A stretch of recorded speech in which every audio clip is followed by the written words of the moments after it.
Hey guys, Hailey Lain, aka Key Black here, and this time I wanted to talk about a comic book series called Ghost Rider.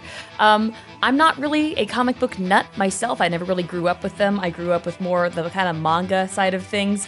And so to me, I kind of entered the Western comics realm through the Marvel movies. In Ghost Rider's case, I literally started learning about it through the Nicolas Cage movie, which I know it's not very, very popular online. I know it's not considered a very good movie, but I still really enjoyed it. And it kind of, it's a lot like with The Shadow. It scratched the itch of, I like these kinds of stories with the kind of dark main character, or at least somebody who has a darker side to him. So when I was in college, I pretty much gobbled up everything Ghost Rider related that I could get my hands on. The 1970s series, the 1990s series, the 6-issue 2001 run, the 2006 run. I read a little bit of Robbie Reyes, and I think I pulled the plug there. I wasn't as interested in Robbie Reyes. I kind of got squicked out by the idea of him being possessed by his uncle. But true to form, I really like the kind of character that Johnny Blaze is. I totally have a crush on him. If you guys aren't familiar with Ghost Rider, basically this stunt biker, his father is sick with cancer. He asks the devil to make a deal to save his father's life in exchange for his own soul. The devil, of course, lies. Basically, his father is cured from cancer, but then he dies in a terrible biking accident, and then Johnny is possessed by this demon that the devil places in him.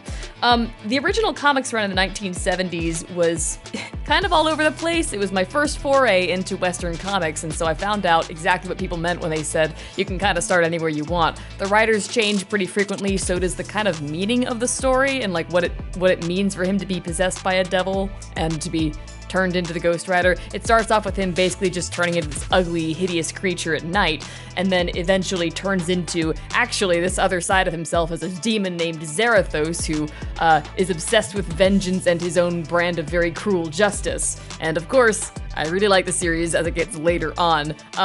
I kept thinking that it was going to build up to this big climax where like Johnny has to confront his darker side and learn that this demon basically is a part of him now and there's really no going back, but he's going to have to learn how to deal with it. That's not really what ended up happening. The series kind of ended on this bit where they shoved the demon into a crystal at the end. There was this kind of letter at the end, basically from the authors saying, yeah, we kind of rushed this. Our series was canceled, so we just kind of threw together an ending. If we had more time, we would have liked to have this proper reconciliation. Who knows what would have happened between Johnny and Zarathos at that point. Maybe they would have actually become one person. But regardless of the ending that I found pretty unsatisfying, I still really like the idea of the character. I really like the idea of this guy who is basically doomed to this kind of demonic other side to himself that he's in denial about constantly. He's like, I have it under control. I can quit anytime I want to. But, it clearly is not under his control and he wants to get rid of it, but he can't, I was really enamored with this idea, and true to form, I made what basically amounts to an AU, here I go again, called Ghost Rider Reimagined. Basically, it was me going like, I'm gonna reboot the series and think about what it might look like as a children's cartoon, sort of like Spectacular Spider-Man. Now, I have to preface again, I'm not a writer. I didn't know what the hell I was doing, but I thought I did. And so a friend of mine at the time, C, and I were working on scripts for Ghost Rider Reimagined. We actually got through a couple of them.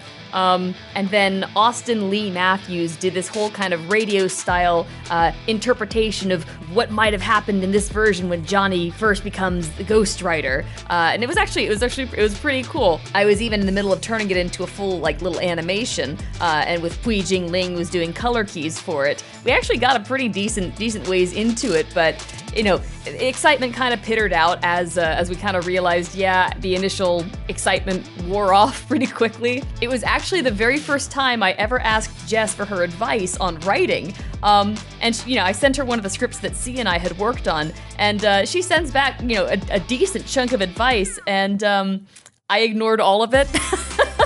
I was like, no, that's not what we're going for. I got this. I didn't have it. It wasn't good. I still have it saved somewhere, and I haven't read it in years, but I remember basically what the plot was going to be. It was sort of a reimagination of one of my favorite characters in the comic books, turned into sort of a detective character, and his encounter with Johnny Blaze and, trying to crack the case of who is the Ghost Rider. But ultimately, like with pretty much every other AU I've ever done, which is a lot, there's a lot, it's always been about I think that there was a missed opportunity in the ending, and I'm gonna try and just barrel ahead and do what I think was the missed opportunity. But of course, with hindsight, I'm realizing, I'm not really the person who's able to do that kind of thing, but it's still kind of fun to play around with. I still like some of the designs that I did with it, and that's actually what I'm drawing in this video right now, is one of the designs that I had done for the Ghost Rider when I was playing around with Ghost Rider Reimagined. There was actually one run of Ghost Rider that I thought pretty much did what I would have wanted it to do. I'll talk about that in the next video. It's called Ghost Rider the Hammer Lane. But for now, guys, thanks so much for watching, and I will see you guys in the next one. As always, please let me know if you have any comments or questions. Leave it in the comments section. I am kind of recording a bunch of these things in bulk right now because I'm going to be busy the next couple of weeks, but I will keep reading the comments. I do read all of them, and I will address them as I'm able to in the following videos. Thanks so much!